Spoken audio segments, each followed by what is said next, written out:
At 5:47 in the evening, Silas Merrick was stacking crates of Cabernet against the stone gate of Hawthorne Vale when the black convoy came up the gravel drive. 3 SUVs, tires crunching in perfect procession, doors opening before the engines had fully stopped. Maxwell Chandler stepped out first, tossed a set of BMW keys through the air without looking, and said, "Park it around back, boss." The keys landed in Silas's open palm, calloused, steady, closing around them without flinching. He did not move to obey. He looked at Maxwell, then past him, to the woman stepping out of the second car. Camille Ardell met his eyes for exactly 1 second. Something in the ledger of the evening did not balance, and she could not yet say what. Silas did not pick up the keys again once he'd caught them. He set them down instead, on the low stone wall beside the crates, unhurried, the way a man sets down something that was never his to carry in the first place. Delia Thorne crossed the courtyard before Maxwell had finished straightening his jacket collar, lifted the keys herself without breaking stride, and pressed them into the hand of a junior staffer waiting near the trunk of the second car. "He isn't valet," she said, quiet enough that only Maxwell heard it, her voice flat and final as a closing door. Maxwell laughed, a short exhale through his nose, amused rather than corrected, and turned toward the house without waiting to see whether anyone agreed with him. Camille was shown into the estate's walnut-paneled conference room 20 minutes later, still faintly jet-lagged from the flight up from San Francisco, a leather folder already waiting square at her seat. Maxwell had prepared it himself, a cash flow projection for something called Argent Coast Resorts, glossy paper, color-coded tabs, the kind of confidence that comes from a man who has never once had a number of his questioned in a room he controlled. She opened it out of habit more than interest, tracing the columns with one finger down the page, and stopped on a depreciation line that refused to agree with the capital figure sitting 2 rows above it. She read it twice. The second read didn't fix it. The numbers simply did not want to speak to each other, and something in her, the part of her that had once helped balance a small manufacturing ledger by hand at a kitchen table years before any of this, refused to let the discrepancy go unmarked. A tray of coffee arrived without a knock, carried by hands she hadn't yet learned to attach to a name. Silas set it at the edge of the table, not in front of anyone in particular, the way a man sets something down when he has no interest in being thanked for it. His eyes crossed the open page for less than a second on his way back toward the door. "That column doesn't reconcile with the 22 filing, ma'am," he said, and was already 3 steps gone, before she could turn her head fully toward him. Maxwell filled the silence that followed with a joke about caretakers who thought themselves accountants, and the room laughed on cue, easy and practiced.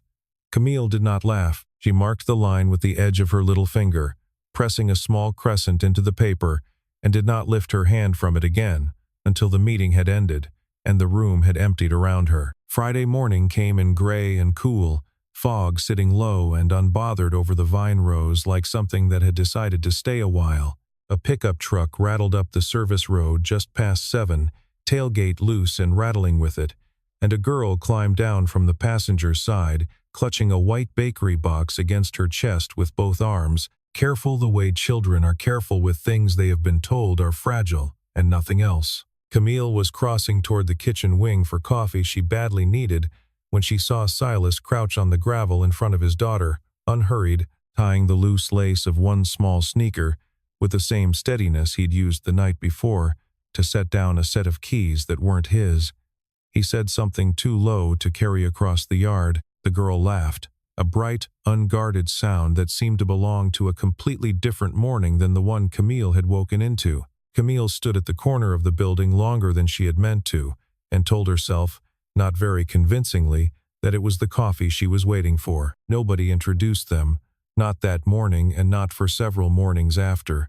Nobody used a title, not once, not even in passing. He was the man who had corrected a column and tied a shoelace in the same 18 hours, and she was the woman who had arrived in the second car, and neither of them had asked the other's name because at Hawthorne Vale, in those first days, no one had thought to offer it, and something about the not knowing had already begun to feel less like an oversight than a kind of quiet, deliberate room they were both standing in, somewhere underneath the fog and the espresso, and the folder, with the depreciation line that refused to close.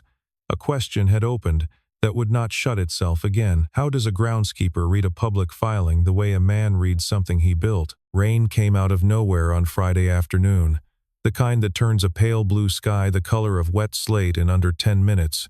No warning in the wind beforehand. Camille had walked out past the western rows to watch the harvest crews working the last light before the weekend. Notebook forgotten in her jacket pocket, and she was caught a quarter-mile from the main house when the first real sheet of it came down sideways. The caretaker's cottage sat closer than anything else in sight. She ran for it without quite deciding to, ducked under the low eave dripping onto the flagstone, and found the door unlocked, because nothing at Hawthorne Vale seemed to lock itself against anyone who belonged there, and she did not yet know, standing dripping on his threshold, whether she did. Inside it was small and clean, and smelled faintly of coffee, gone slightly bitter on a warm plate left too long on the burner. A wooden table scarred with years of use, 2 mismatched chairs, a child's drawing pinned crooked to the icebox door, a dog that did not exist rendered in confident purple crayon, and on a low shelf by the window, catching what was left of the gray afternoon light, a photograph in a tarnished silver frame, a younger Silas in a dark suit, standing beside a man Camille recognized after a long beat as a sitting California senator, at what looked like the ribbon cutting for an education trust, both men mid-laugh at something outside the frame. Beside the photograph, spine cracked soft from being read more than once, a hardcover titled Meritage, of Founder's Letters. The author's name sat under the title in plain, unglamorous serif type, Silas Merrick. Camille did not touch the book. She stood there with rain running off her sleeves onto the floorboards, and let the single word sit in her chest, Meritage, the same word that had appeared twice already in Maxwell's acquisition file, folded quietly into a line about portfolio synergy she had read straight past without stopping the first time. She had not connected it yet, not fully, not in a way she could have said out loud to anyone in that room, but some part of her had already begun doing the arithmetic in a place slower and more careful than conscious thought, the way the body sometimes knows a fact before the mind has agreed to admit it. The door opened behind her without a knock, because it was, after all, his door to open. Silas came in shaking rain from his hair, saw her standing at his shelf with her back half turned, and did not look surprised, only unhurried, the way he seemed to be unhurried about everything that might have alarmed another man. He did not explain the photograph. He did not explain the book sitting 3 inches from her hand. He crossed to a drawer instead, took out a folded towel gone soft with washing, and held it toward her without ceremony.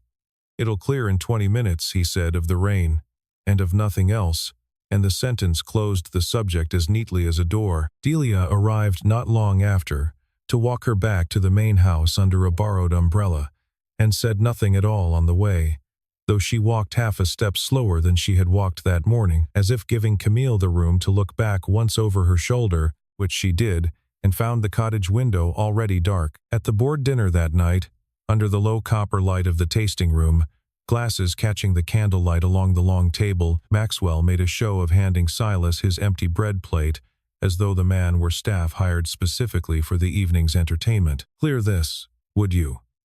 A few of the directors chuckled without quite meaning to.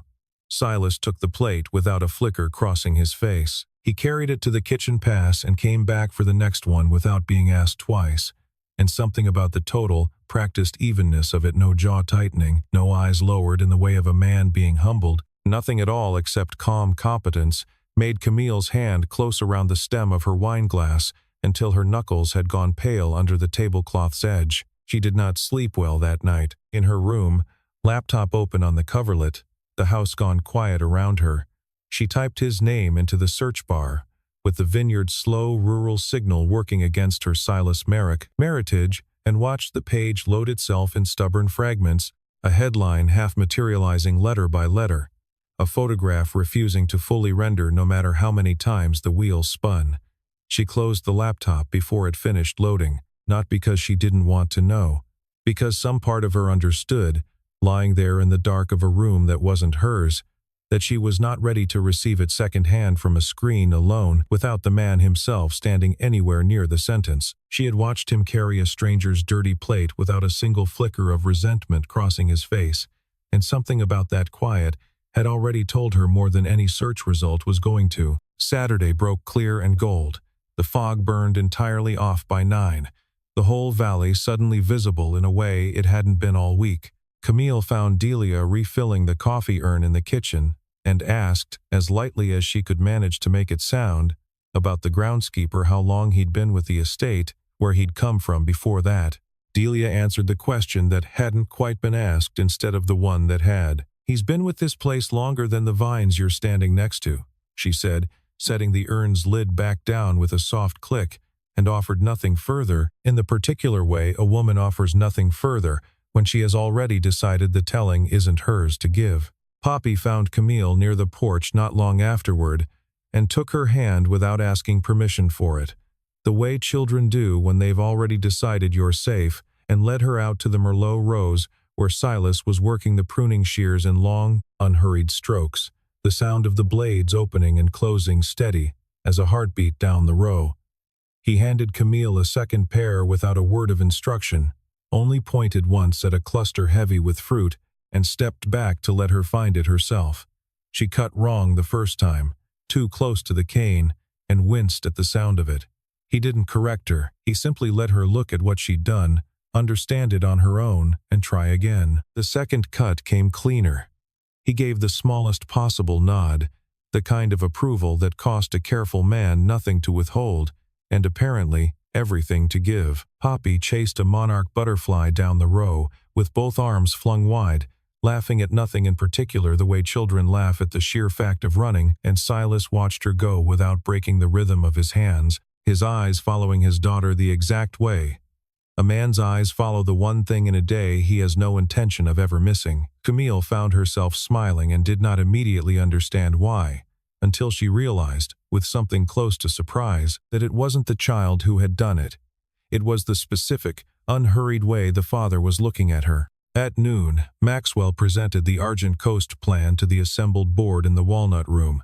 $480 million projected across 3 confident slides, his voice pitched for reassurance rather than for clarity, the way a man speaks when he's counting on no one checking his math too closely.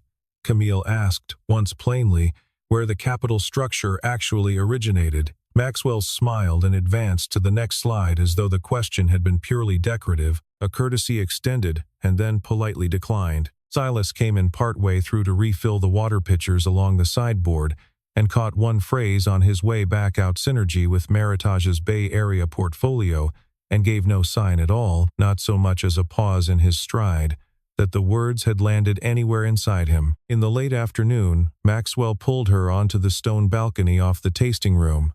Out of earshot of the others, his voice dropped low, but sharpened hard at the edges. "You're the CEO. Sign, Camille. The board wants this closed by Wednesday." It was not a request, and she understood, standing in the slanted gold light with the vine rows spreading gold beneath them, that it had never once been offered to her as a request. Not from the first slide. He was not asking her to lead. He was informing her, patiently, of the exact shape her ladyship was permitted to take, and the shape had edges she had not agreed to. Sunday brought a stillness she hadn't slept enough to earn. Up before 6, restless from the balcony conversation replaying itself over and over against the inside of her skull, Camille went out onto the main house porch and found a cup of coffee already waiting on the railing, still faintly warm through the ceramic, set square and centered as though measured with a level. No note, no name. She looked across the wet lawn toward the caretaker's cottage. The lights there were already out. Whoever had left it had already gone back to whatever work filled his mornings before anyone else was awake to see it done. The morning board session went exactly the way Maxwell had clearly planned for it to go. He announced the final terms of Argent Coast, as though the matter were a formality remaining only to be signed, rather than a decision remaining to be genuinely made. Camille asked, again, for an independent audit before anything went to signature. Maxwell's tone shifted into something paternal, something that was likely meant to land as gentle, and instead landed like a hand pressed flat against the back of her neck. "You're new to this seat, Camille.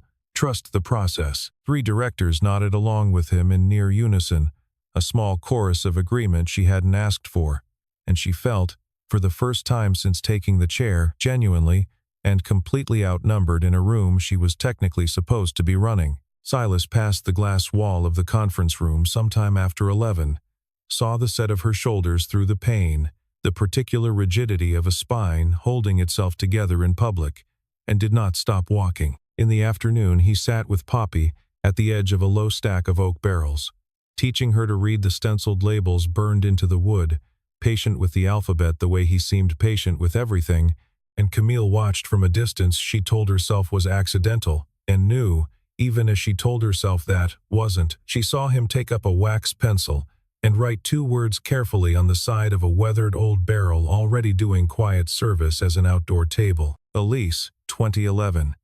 She did not ask what it meant.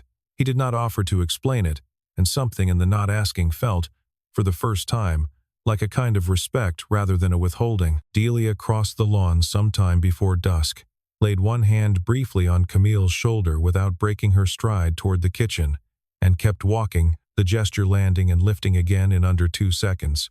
Wordless, deliberate, almost ceremonial, like something being quietly notarized between 2 women who understood each other without needing the paperwork spelled out. That evening, Camille called her personal attorney in San Francisco from the privacy of the guest room and asked him to trace Vestwood's ownership structure 3 full tiers up from what the public filings showed. She asked the question clearly, without hedging. She did not stay on the line long enough afterward to hear anything resembling an answer. Monday morning she found Silas in the barrel room, checking seals along a row of new French oak with the flat of his palm, unhurried as ever, and asked him something that wasn't about the company at all. Why prune this hard when the vines are healthy? He didn't look up from his work right away, let the question sit a moment before answering it. Fewer canes, denser fruit, he said finally. A healthy vine isn't the one carrying the most, it's the one that knows what doesn't belong to it anymore. One sentence, delivered flat and unhurried, and she heard it twice, on 2 entirely different levels, and said nothing back because there was nothing she trusted herself to say that wouldn't ask a question she wasn't ready for the answer to. Poppy ran in a few minutes later, breathless from crossing the lawn at a full sprint, and invited Camille to breakfast at the cottage the next morning with the flat, total confidence of a child who has never once in her life had an invitation declined. Silas didn't stop her, didn't soften it, didn't apologize for his daughter's boldness. "Poppy makes better pancakes than I do," he said, which was as close as he came all week to something like a joke, and it landed, unexpectedly, somewhere warm. At noon, Maxwell took a call out in the hallway that left him visibly recalculating something behind his eyes when he came back in. By 1 o'clock, the board vote had been moved up to 4 o'clock on Tuesday, 2 full days earlier than the original schedule, with no explanation offered beyond vague scheduling conflicts that satisfied no one who bothered to ask. Camille understood the real explanation without needing anyone to hand it to her. He knew she was digging, and he intended to close the ground over her before she reached whatever sat at the bottom of it. She walked the Cabernet Rose alone that afternoon, phone pressed to her ear, and called Ben Ortega, Bestwood's young CFO, and asked him to send her the original 2022 filing to her personal email account, not the corporate one everyone could see. There was a pause on the line long enough that she could hear him weighing the request against his own comfort. Then he said quietly that he would send it, and a few minutes later, he did. At the cottage gate that evening, Delia handed Silas a small craft envelope and gave one short nod. Nothing more said between them, the whole exchange lasting perhaps 4 seconds. He opened it standing in the doorway, read it once by the porch light, and looked out across the darkening lawn toward the single-lit window in the main house, where Camille was still awake, still working, and the blue glow of her screen visible even from that distance. On her laptop, the 2022 filing had finally, fully loaded. One line near the bottom of the ownership schedule sat by itself, plain as a fact of weather, impossible to argue with. Beneficial owner of Class A shares, Meritage Holdings LLC, 61.4%. She closed the laptop slowly, not because she didn't want to keep reading, because, sitting there in the quiet, she understood that she already had. Tuesday morning she did not come down for breakfast at all. Delia had told her the night before, in passing, almost offhand, to come to the estate library alone, before 9, and to come without telling anyone else she was coming. On the long reading table sat a single navy folder, unlabeled, closed, waiting the way a verdict waits. Camille sat down across from it before she opened it, the way a person sits down before receiving news they already half suspect, but haven't yet let themselves fully believe. Inside were 3 documents, each one heavier than the last. The first was an independent audit showing an $8.7 million transfer logged as advisory fees, routed through a Delaware entity called Argent Coast Advisors LLC, Maxwell Chandler's own signature notarized at the bottom of the page, an EIN number that traced the shell company directly and unambiguously back to him. The second was a trust deed from 2019, establishing Meritage Holdings under the sole founding authority of one Silas Merrick, majority owner of Vestwood Hospitality Group since 2022, in numbers too specific to be anything but real. The third was a will, Elise Hawthorne Merrick, 2020, leaving Hawthorne Vale in full to her husband Silas and their daughter Poppy, with a clause forbidding its sale or public disclosure for as long as either of them chose to live on it. Delia stepped into the doorway just then, said one sentence, and left before Camille could answer it or even fully look up. "He asked me not to tell you. He never asked me to lie for a thief." The door closed softly behind her, the click of the latch the only punctuation the room offered. Camille sat with the folder open in front of her for a long time, longer than she would have guessed she needed. She did not cry. She went back through the 6 days the way a person goes back through a room searching for something they'd dropped without noticing the coffee left waiting on the railing, the corrected column on a Thursday night, the row of Merlot and the small approving nod, the look on his face when a set of keys had landed in his open hand and he had simply, calmly set them back down. She understood, finally and completely, why he hadn't picked them up. At 10 o'clock, she found Ben Ortega in the estate office and handed him the audit without preamble. She said 3 sentences to him, short and exact. He went pale reading the first page, then nodded slowly and reached for his phone before she'd even finished speaking the third sentence. At 11:30, she walked out onto the main house porch, where Silas was coiling an irrigation line in loose, practiced loops, unhurried as always, as though the morning hadn't changed a single thing about his day. She stopped 3 steps away from him, no folder in her hands, nothing held up as proof of anything. "You've been here 6 days, she said. "You never once asked for a thank you." "I still want to say it." He straightened slowly, the coiled line looped over one shoulder, and looked at her without confirming or denying a single word of what she'd just laid out between them. "Bote's at 4, he said. "You won't be walking in alone." It was the closest thing to a direct answer she was going to get from him, and standing there in the mid-morning light, she realized it was already, somehow, everything she had needed him to say. By 12:30 word had reached Maxwell that Camille had asked her attorney to have an FBI liaison in San Francisco standing by, ready to move. He came apart quietly at first, then not quietly at all, storming across the lawn toward the caretaker's cottage and kicking the door open hard enough to crack the frame along its hinge. Silas wasn't inside. Only Poppy was there, cutting paper snowflakes at the kitchen table with careful, crooked scissors, Delia seated beside her keeping half an eye on the shears. Delia rose without hurrying and planted herself squarely in the doorway between Maxwell and the child. "You'll leave now," she said, in a voice that left absolutely no room for negotiation of any kind. Maxwell retreated, jaw working, but not before his eyes caught the hardcover sitting open-faced on the table. Meritage, a founder's letters, and something in his expression finished collapsing right there in the doorway, the last piece of denial giving way at once. By 2 o'clock he had gathered 3 allied directors in a side room, drafting in a hurry a motion to remove Camille Ardell as chief executive on grounds of overreach, built entirely on the back of an IPO-era non-disclosure clause he intended to twist far past anything it had ever been written to mean. At 3:45, Camille walked into the estate's largest conference room and took the chair at the head of the table, spine straight, hands folded. Maxwell was already seated across from her, smiling in a way that suggested he believed the entire afternoon still belonged to him. At 3:58 the door opened. Silas Merrick walked in wearing the same faded flannel he'd worn all week. Jeans, work boots still marked pale with dust from the irrigation line, hands rough and unhidden.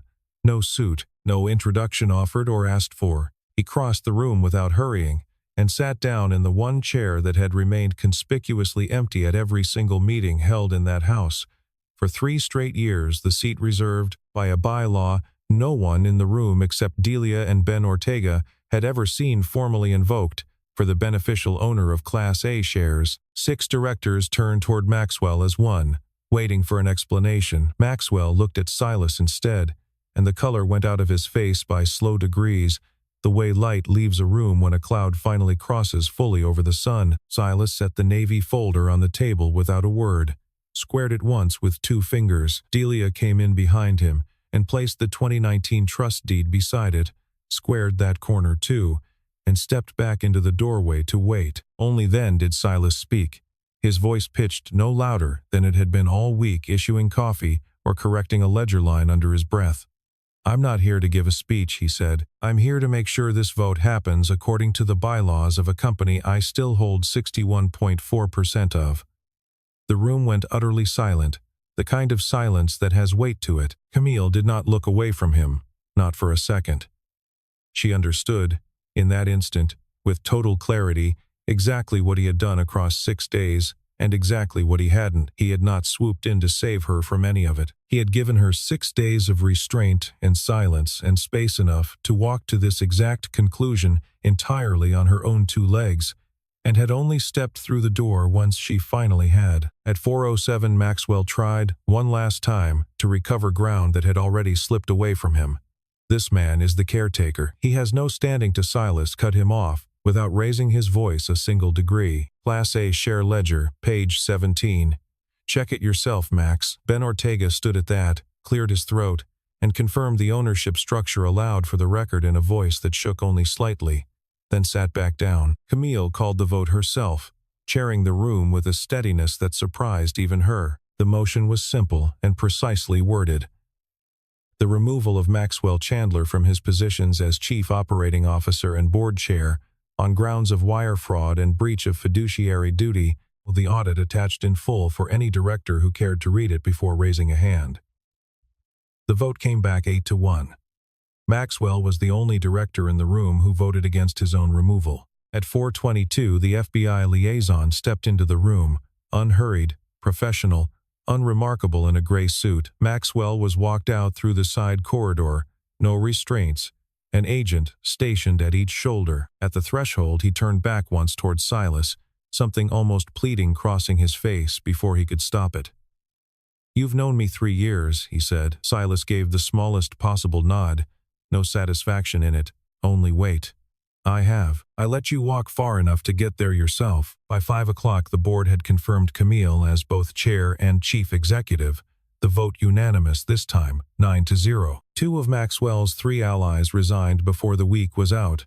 The third followed within days, unable to withstand the questions that kept coming. Silas rose from the Class A seat without another word, and left through the side door, the same way he had come in, as though the whole afternoon had cost him nothing at all to give. Camille stepped out into the hallway afterward, and did not follow him, though every instinct in her wanted to. She stood instead at the tall window, and watched him cross the lawn toward the cottage in the low, late light, watched him lower himself onto the front steps, watched Poppy come running full speed to wrap both arms around his legs the moment he sat. He bent down and pressed his forehead briefly into his daughter's hair, one long still second held between them, before either of them said anything at all to break it. Delia found her at the window a moment later, and pressed a small key into her open palm without any ceremony whatsoever. "Elise left this for whoever the next person turned out to be," she said, "who could walk into that garden with him and want nothing at all from it." Camille closed her hand around the key and did not go looking,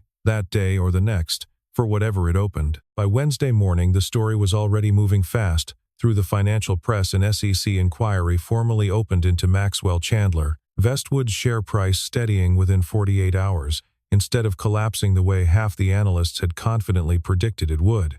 Camille did not leave Hawthorne Vale, though nothing in her official calendar required her to stay. She stayed on in the guest cottage 2 extra nights, telling herself it was for the transition, though the transition itself had mostly finished by Wednesday noon, and both of them knew it. She found Delia in the main kitchen that afternoon, drying glasses by the window, and this time Delia was the one who offered the story before it was ever asked for. She'd been with the Hawthorne family since 1997, she said, long enough to have watched 3 generations pass through that kitchen. Silas had met Elise in 2008 at a wine trade fair up in Napa, already the founder of Meritage by then, though he'd said nothing about it to her for months. Elise found out 3 months in, from a magazine profile she hadn't even been looking for, laughed about it for 3 straight days without stopping, and married him anyway before the year was out. Elise died in 2020. Before she went, she asked him for exactly 2 things that he never let Poppy grow up thinking of herself as the princess of an empire, and that he never again feel he had to prove who he was to someone he loved. He had kept both promises without exception in the years since, which was the whole and complete reason he had let a set of car keys sit untouched on a stone wall 6 days earlier, without so much as a flicker crossing his face. Silas came to find her on the guest cottage porch that evening, hands in his pockets, unhurried in his walk up the path the way he was unhurried in everything. He didn't apologize for the silence he'd kept. There was nothing in his own accounting of things that required an apology from him. "You didn't need me to explain it," he said. "You already read The Vineyard." Camille held out the small key Delia had given her, offering it back across the space between them. He didn't take it. "That one isn't meant to be returned," he said. They stood a step and a half apart on the porch boards as the last low light of late September slid between them, gold going to amber, going to gray. And neither one closed the distance, and neither one, in that moment, needed to. 3 weeks passed quietly, the way weeks pass when nothing dramatic is left to report. Early October settled fully over Sonoma the way it always did, the light going lower and more gold by the day, the last of the leaves starting to turn rust and copper along the fence lines that bordered the eastern rows. It was Poppy's 9th birthday. Camille arrived not as chief executive of anything, carrying a bakery box she had baked herself back in the city the night before. The corners visibly burnt, distinctly amateur, nothing like the catering she was used to ordering. Poppy kissed her cheek without a moment's hesitation and pulled her by the hand toward the yard, and Silas laughed at the sight of the 2 of them, an easy, unguarded sound Camille had not once heard from him across 6 days of ledgers and board votes and careful silences.